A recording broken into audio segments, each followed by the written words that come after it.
ನಮಸ್ತೆ ಕರ್ನಾಟಕ, ನಾನು ನಿಮ್ಮ RCB ಹುಡುಗಿ ಪ್ರಿಯಾಂಕಾ. ಟೀಮ್ ಇಂಡಿಯಾ ವಿಶ್ವಕಪ್ ಗೆದ್ದಾಯ್ತು, ಆದ್ರೆ ನಿಜವಾದ ಜಾಕ್ಪಾಟ್ ಈಗ ಸಿಕ್ಕಿದೆ. T20 ವಿಶ್ವಕಪ್ ಫೈನಲ್ ನಲ್ಲಿ ಟೀಮ್ ಇಂಡಿಯಾ ನ್ಯೂಜಿಲೆಂಡ್ ವಿರುದ್ಧ ಭರ್ಜರಿ ಆಟ ಆಡಿ 96 ರನ್ಗಳ ದೊಡ್ಡ ಗೆಲುವನ್ನ ದಾಖಲಿಸಿತ್ತು. ಈ ಗೆಲುವಿನಿಂದ ದೇಶವೇ ಸಂಭ್ರಮದಲ್ಲಿ ಮುಳುಗಿದ್ರೆ ಇನ್ನೊಂದು ದೊಡ್ಡ ಸರ್ಪ್ರೈಸ್ ಕಾಯ್ತಾ ಇತ್ತು. ಭಾರತೀಯ ಕ್ರಿಕೆಟ್ ನಿಯಂತ್ರಣ ಮಂಡಳಿ board of control for cricket in India ವಿಶ್ವಕಪ್ ಗೆದ್ದ ತಂಡಕ್ಕೆ 131 ಕೋಟಿ ನಗದು ಬಹುಮಾನವನ್ನ ಘೋಷಿಸಿದೆ. ಅಂದ್ರೆ ಆಟಗಾರರು, ಕೋಚ್, ಸಪೋರ್ಟ್ ಸ್ಟಾಫ್ ಎಲ್ಲರಿಗೂ ಕೂಡ ಈ ಬಹುಮಾನ ಹಂಚಿಕೆ ಮಾಡಲಾಗುತ್ತೆ. ಇದು ಮೊದಲ ಸಲ ಅಲ್ಲ. ಚಾಂಪಿಯನ್ಸ್ ಟ್ರೋಫಿ ಗೆದ್ದಾಗ ಕೂಡ ಬಿಸಿಸಿಐ 58 ಕೋಟಿ ರೂಪಾಯಿ ನೀಡಿತ್ತು.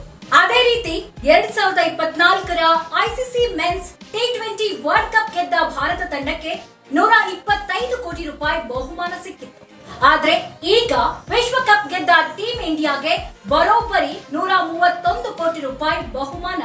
ಇದು ಕ್ರಿಕೆಟ್ ಇತಿಹಾಸದಲ್ಲೇ ದೊಡ್ಡ ರಿವಾರ್ಡ್ ಪ್ರೈಸ್ ಆಗಿದೆ. ಇಂತಹ ಇಂಟ್ರೆಸ್ಟಿಂಗ್ ಕ್ರಿಕೆಟ್ ಅಪ್ಡೇಟ್ಸ್ ಗಳಿಗಾಗಿ ನಮ್ಮ ಫೇಸ್ಬುಕ್ ಹಾಗೂ ಇನ್ಸ್ಟಾ ಪೇಜ್ ಅನ್ನ ಫಾಲೋ ಮಾಡಿ.